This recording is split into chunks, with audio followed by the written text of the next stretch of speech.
Бауыр аурулары өте қауіпті. Мысалы, бауыр циррозы және рактан дүниежүзінде бір жылда 2 миллион адам қайтыс болады. Алғашында анық белгілер болмайды, тек ауыр дәрежесінде белгілер пайда болады. Мүмкін таңқалатын шығарсыз, бірақ аяққа қарап бауыр ауруы бар екенін анықтауға болады. Мысалы, ұсақ қоңыр түсті дақтар немесе тор тәрізді дақтар.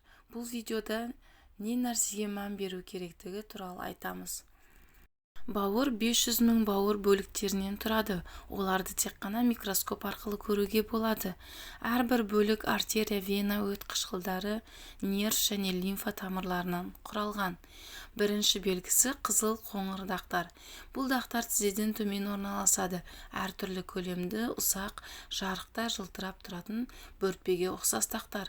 Тамырларда өзгеріс болғанда, қан айналым бұзылғанда пайда болады.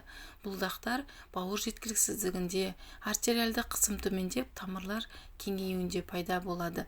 Мысалы, гепатит кезінде дақтар ауру жұқтырған кезде немесе аурудың созылмалы түріне өткенде пайда болады.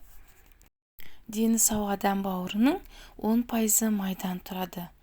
Тамырлы жұлдызшалар және варикоз. Тамырлы жұлдызшалар немесе торлар бұл кеңейген тамырлардың шоғырлануы. Олар тері беткейіне жақын орналасады. Кейде ортасында қызыл түсті дақ болуы мүмкін. Бір қарағанда өрмекшінің торына ұқсап тұрады. Осындай адамның аяғында бірнешеуі болуы мүмкін. Кейде варикозға айналуы мүмкін. Жұлдызшалар пайда болуы эстроген деңгейінің жоғарылауымен байланысты. Эстроген тамырларға әсер етеді. Эстроген жүктілік кезінде немесе бауыр ауруларында деңгейі жоғарылайды. Бауырдың ғажайып регенерациялық қасиеті бар. Адамның 80% бауырын операциялық жолмен алғанда, қалған 20% тіндері бұрынғы қалпына келеді. Аяқтың ісінуі. Аяқтың ісінуі портальды гипертензия кезінде байқалады, яғни сұйықтық жиналғанда болады. Бауыр ауруларында цирроз кезінде анықталады. Ісіну көбінесе кешкі уақытта физикалық күштемеден соң пайда болады.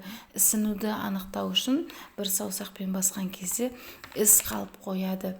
Ісіну бауыр циррозында бұл кезде қан айналым баяулап, қақпа венасындағы қан айналым күшейіп, портальды гипертензия пайда болады. Содан организмде іш қуысында сұйықтық жиналады. Бауырда глюкоза қор ретінде сақталады. Ми үшін энергия көзі глюкоза болып есептеледі. Зерттеулер бойынша 10 адамнан 1 адам дәрілердің әсерінен пайда болған бауырдың интоксикациясы кездеседі. Бауыр ауруларына алып келетін себептер. Бірінші, дәрілік заттардың жанама әсері. Екінші, тағамда қант деңгейінің көп болуы. Үшінші, консерваларды жиі қолдану. Төртінші, рационда жеміс-жидектердің аз болуы.